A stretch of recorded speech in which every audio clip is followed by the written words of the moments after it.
Hello students, welcome to EPG Pathshala. I am Dr. Anupama, Professor at Department of Economics, Punjabi University, Patiala.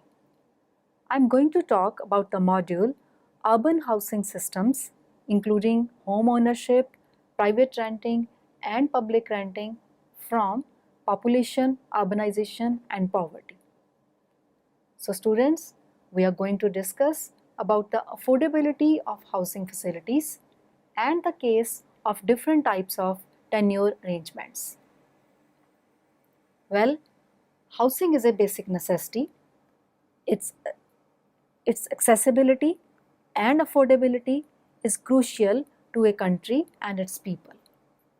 Without it, people are impoverished, families and communities eroded, jobs lost, the economy weakened, and the environment is damaged. Urbanization has resulted in people increasingly living in slums and squatter settlements and has deteriorated the housing conditions of economically weaker sections of the society. This is primarily due to the skyrocketing prices of land and real estate in urban areas that have forced the poor and the economically weaker sections of the society to occupy the marginal lands typified by poor housing stock, congestion, and obsolescence. In most of the developing countries, real estate is a flourishing business.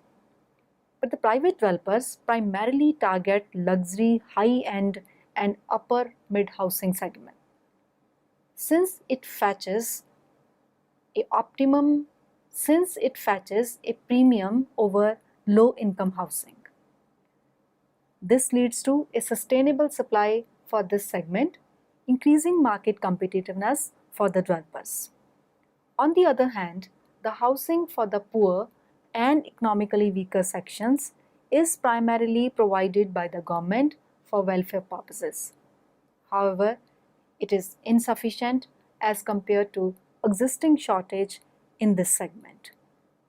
So in this light, this module aims to throw light on affordable housing, the problems in affordability of houses, housing and tenure arrangements, distribution of houses according to tenure arrangements, projections for housing demand, the housing tax structure, the contribution of private sector and government sector in construction of the affordable housing.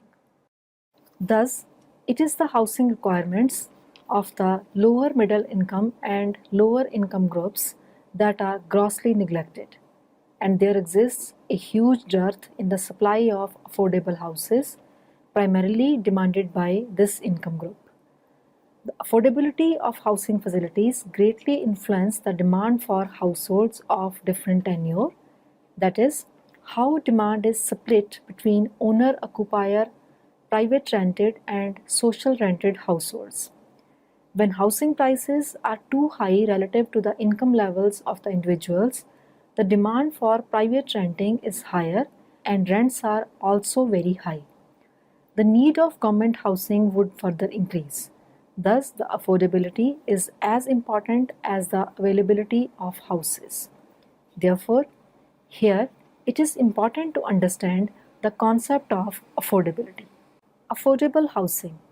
Affordability of housing can be defined in a number of ways, namely income level, size of dwelling unit, and its cost. As per US Department of Housing and Urban Development, the generally accepted definition of housing affordability is for a household to pay no more than 30% of its annual income on housing.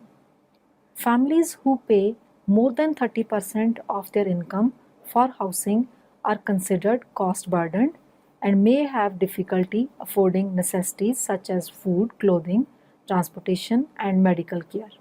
Another comprehensive definition is given by Jones Lang LaSalle, which is a professional services and investment management company specializing in real estate.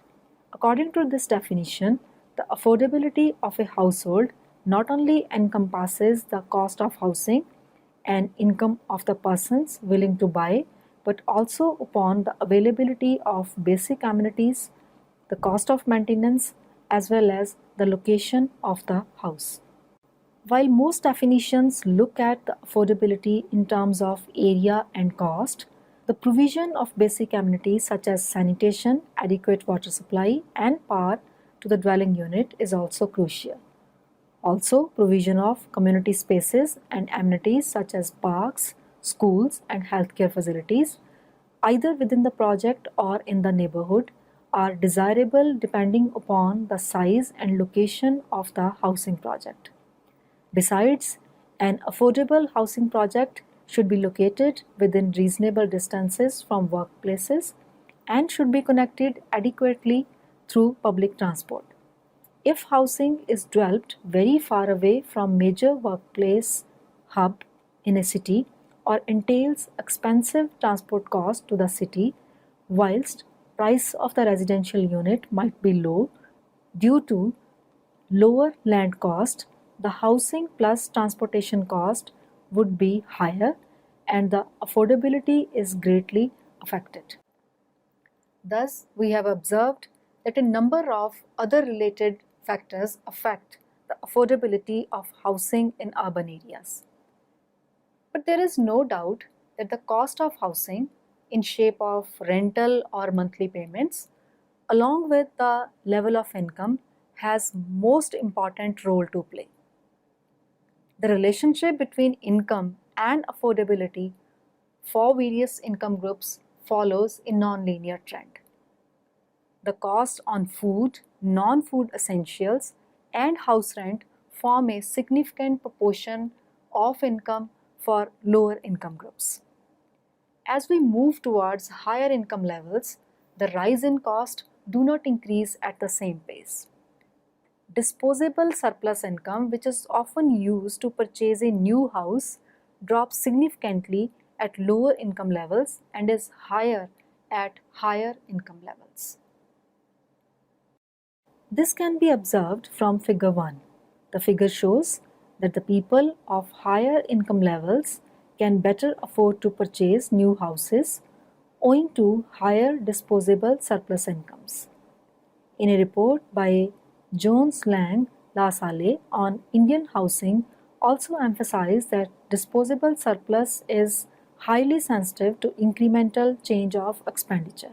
This report points out that if house rents increase from 15% to 20%, the disposable surplus for a low income household, that is the persons with monthly income of rupees 10,000, reduces to 30% from 35%, whereas for persons with monthly income around rupees 1,20,000, an increase in rent from 15% to 20% leads to a reduction in surplus income from 64% to 59%. The problems in affordability of houses. There can be several issues hindering the affordability of housing facilities. Whereas on the supply side, the availability of land, regulatory framework, cost of construction, etc. are the supply side constraints, average level of income and housing finance facilities rule the demand side. So first of all, we will discuss about the availability of land. Rapid urbanization of population, the gap between demand and supply of land increases. The real shortage is further exacerbated due to state and municipal regulations. Such supply-side constraints raise the cost of housing artificially. By excessively controlling the volume of construction in centrally located areas, urban development is pushed towards the periphery. This results in longer commuting trips, with public transport becoming difficult to operate and unnecessary extension of urban infrastructure. The second problem is that of legal hurdles.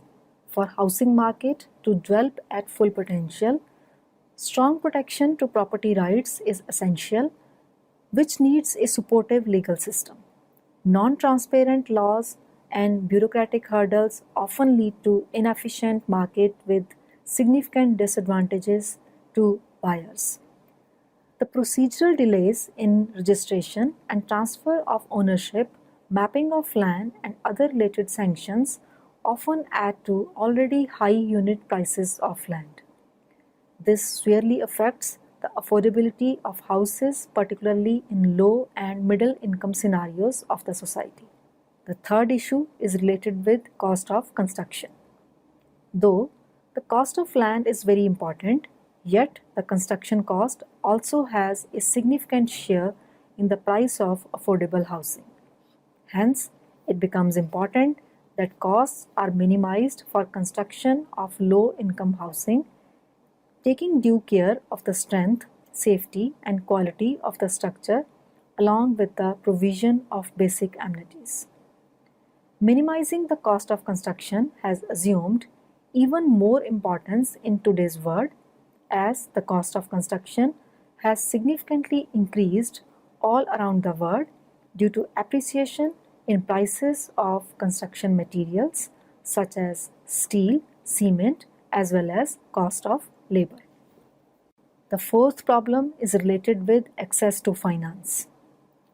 Despite having an extensive network of financial institutions, banks and apex housing cooperative societies, low-income groups lack access to home finance due to inadequate collateral. In most of the developing countries, a major proportion of the housing loan is provided to the middle income and high income groups. These financial institutions prefer the persons with regular jobs and ask for pay slips and income tax returns as a proof of their repaying capacity. Since a big majority of the workers in the urban areas are employed in the informal sector and therefore are unable to produce such documents, which further deprives them of any finance for construction or purchase of a house. Housing and tenure arrangements. All of these problems indicate that low-income households typically cannot get finance for purchase of home due to lack of credit history. On the other hand, rental housing suits their variable income profile. The rental system also suits the governments as the subsidy outlays for rental housing are lower than subsidizing house ownership and the housing assets remain with governments so that it can be used multiple times. Remarkably, few governments have taken rental housing very seriously over the last 30 years. Little information is available about the tenants and about the sharers. The governments of the developing countries rarely admit in their policy document that any rental market even exists. But if we look at the rental markets in developed countries, we can easily get an idea what would be the scenario in developing economies in the coming time period who are trying hard to catch up the former. The distribution of houses by tenure arrangement in few selected developed countries is shown in Table 1. The table shows that more than 30% of the housing is rental housing, while on the other hand, the rental housing in India has very low penetration as compared to the developing countries.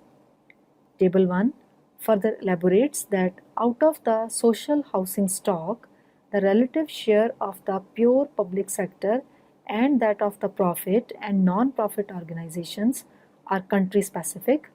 For example, in Ireland and Australia, about 90% land and 80% is contributed by pure public sector alone, while in European region, that is France, Netherlands and Denmark, nearly whole of the social housing is provided by the profit and non-profit housing associations. We can also have an idea about distribution of house ownership in India from figure 2. The share of house ownership in India has increased from 66.8% in 2001 to 69.2% in 2011, while that of the share of rented households has declined from 28.5% to 27.5% during the same period. Actually, the global trend towards increasing urbanization also pushes markets towards rental housing. In any country, the percentage of people who do not own a home is significantly higher in central cities because land and housing prices are higher there. The distribution of houses according to ownership in a few selected cities is shown in Table 2. The table shows that home ownership rates are as low as 14% in Geneva and 12% in Berlin. Situations are diverse elsewhere, but most of the time home ownership rates vary considerably between central districts and areas that lie farther from the center, whether technically part of a city or in the suburbs. For example, the overall home ownership rate is 34% in New York City, but 25% in the borough of Manhattan, 45% in Queens, and 69% in Staten. In Paris, the ownership rate in the urban area is 47%. It is 33% in the city, 43% in the close suburbs, that is the first ring, and 60% in the second ring. Now we can look at some projections for housing demand. Actually, the demand for housing and tenure type largely depends upon the prevailing economic conditions. That is, the income level, the cost of tenure arrangements, and the supply of each type of housing. The Institute for Public Policy Research has tried to estimate the housing demand under prospective good, bad, and ugly economic conditions up to 2025. Projecting the overall demand for housing provides important information for policymakers. However, to get a better understanding of the potential policy implications of changes in housing demand, we need to understand how overall demand might translate into demand for different tenure types. For this purpose, different economic scenarios have been imagined. In each of these scenarios, unemployment rates, housing affordability, and net migration rates are quite different. These scenarios can be discussed as follows. Number one, the good economic conditions. This means an improving economy. It is being projected that by 2020, unemployment recovers to its 2004 level. That is the low point for unemployment rates over the last decade, achieving close to full employment. This economic scenario implies both a strong economy and rising incomes, which are linked to rising housing prices. As a result, unaffordability remains a problem and is assumed to be constant at 2010 levels. The strong economy means migration also remains high, therefore increasing the demand for housing further. The bad economic conditions. This means an economy which is neither growing nor showing any signs of growth. Unemployment remains high due to dwindling income levels. The demand for housing is lower. Under such conditions, affordability improves as house prices fall as a result of constrained income. In crisis-ridden economies, it is expected that if such bad conditions prevail, income levels would also be very low. Therefore, the affordability levels of 2001 can be reached only after 2020. The ugly economic conditions. This refers to a deteriorating economy and housing market crash. With a 20% reduction in housing prices in 2012 and the falling income with very high and consistently rising unemployment rates, again a return to 2001 affordability levels by 2020 is assumed as the market corrects itself. Migration levels are also weak due to weak economic conditions. Considering these conditions, the housing demand for England has been estimated for the period 2009 to 2025. It is shown in figure 3. Under normal circumstances, ownership of houses is always a preferred type of tenure. The figure shows that under good economic conditions, the largest increase in demand can be seen in case of ownership of houses, while it slashes down under ugly economic scenario. On the other hand, in bad and ugly economic scenarios, the demand for social renting assumes greater importance. Private renting seems to be less preferred in both the good and bad scenarios, as we can see a decline in demand for this type of housing tenure. It is only under the ugly economic scenario that its demand is likely to increase. This points towards the role of government intervention under the conditions of crisis. The figure has thrown light on important issue of housing market, that in each economic scenario, the segment of the private rented houses is not showing any promising signs.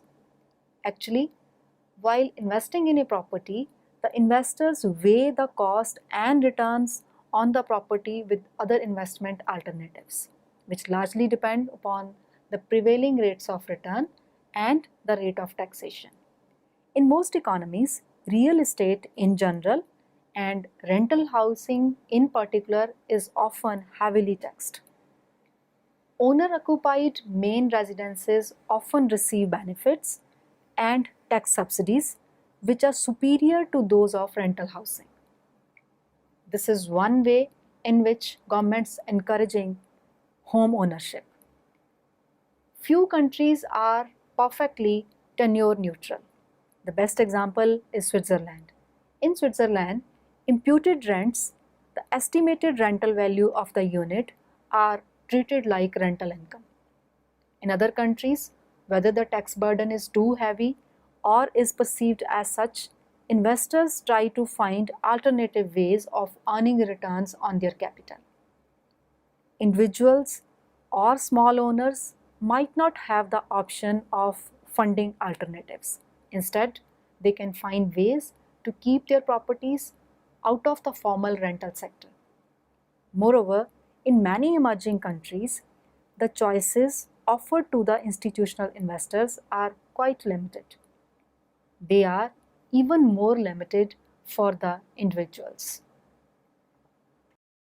Studies performed in Mexico noted that the rate of income tax evasion on rental units owned by individuals averaged 70 to 75% during 1998 to 2004. The fiscal cost to the government was estimated at 0.25% of gross domestic product. The case of Mexico is very interesting to understand why investors do not deploy their capital toward rental housing and why individuals and small owners try to evade the tax system. In Mexico, in 2010, for the individual owners, the rate of return of the 10-year government bond was 7.5%. These bonds are tax-free for these individuals. The gross rate of return on rental was estimated to be 7% in Mexico City and 10% elsewhere.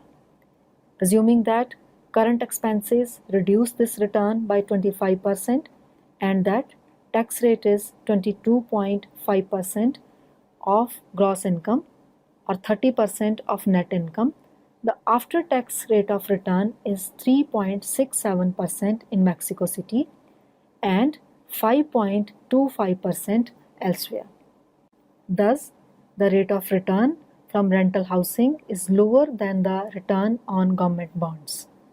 When the risks of rentals are factored in, this rate can actually be negative. Table 3 provides an international comparison of taxation on rental housing. The table shows that the ownerships as well as the rentals are subject to taxation in these countries. Therefore, if the risks are higher, people would have lesser tendency to investing in rental house. Even the governments across the world have been anxious to encourage home ownership, and these biases are always reflected in the taxation policies regarding home ownership. Over the last 20 or 30 years, owner occupation has generally increased in most urban areas. This is a fairly consistent tendency across countries, whatever their level of development. Nonetheless, there are significant regional differences, and a few countries have bucked the trend, sometimes temporarily, occasionally for longer. Whether the proportion of owner occupiers has increased or not, a common feature of housing in most developing countries is that the number of urban families living in rental or shared housing has usually increased. The sheer volume of urban growth through both migration and natural increase has encouraged that tendency because the vast majority of migrants and new urban households initially rent or share accommodation. In Delhi, for example, the number of tenant households increased from 25.6% in 2001 to 28.2% in 2011.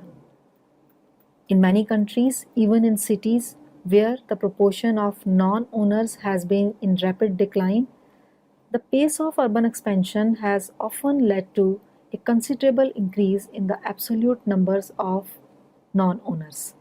On the other hand, in developing countries, the construction of public housing tended to be less influential because the amount of public rental housing relative to the total housing stock was much more limited. After the 70s, indeed, the few governments in developing countries ever built for rent, and that which had been quickly sold to the tenants. Insofar as most governments in poorer countries had explicit housing policies, they sought to encourage home ownership. Under such a policy, most governments not only provide lending facilities but also offer tax incentives to the middle classes buying homes. The public sector's involvement in renting of the houses is meant for the government employees only. In Delhi alone, according to an estimate, public rental housing accommodated 6% of all households in the city and 13% of all tenant households.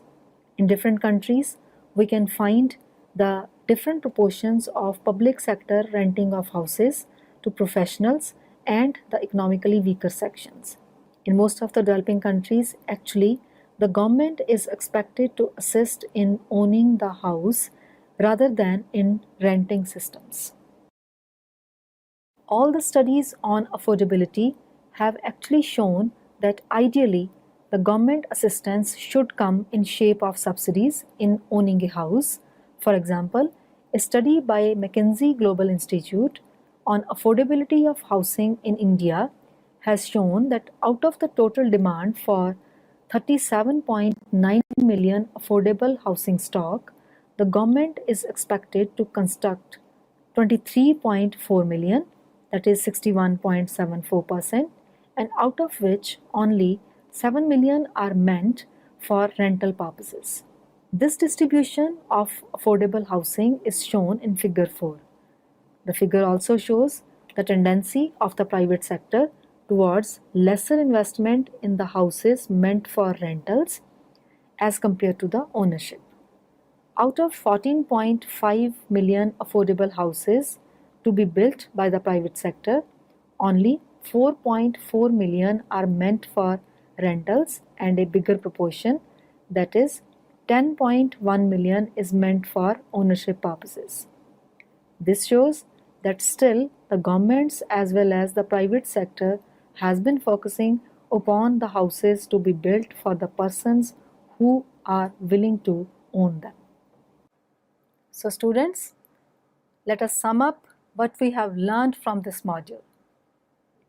To sum up, it can be stated that housing is the basic necessity of the human beings, which greatly influences a person's or a household's productive capacity. Depending upon the levels of income, availability of houses, the rentals, the cost of production, and related regulations, people may opt for ownership or the rental arrangements for their housing needs. All around the world, The processes of urbanization have been pushing people towards cities at an unprecedented pace, resulting in an increase in housing demand in urban areas. Although the demand for rental houses has been increasing in big cities, but the people have the tendency to ultimately own a house. The governments of developing countries are also having policies towards subsidizing the purchase of house and least bother about the rental markets directly and indirectly. But it is also being realized that the renting arrangements can now be an easy and affordable option for the governments as well as the urban poor. Therefore, the governments should directly be involved in construction of the houses for purpose of renting it out to the migrants in urban areas, and also should be providing more subsidies on the rents so that people may find the option of rental housing equally preferable until they are able to purchase their own house. That's all with today's lecture. I hope you must have enjoyed it. Thank you.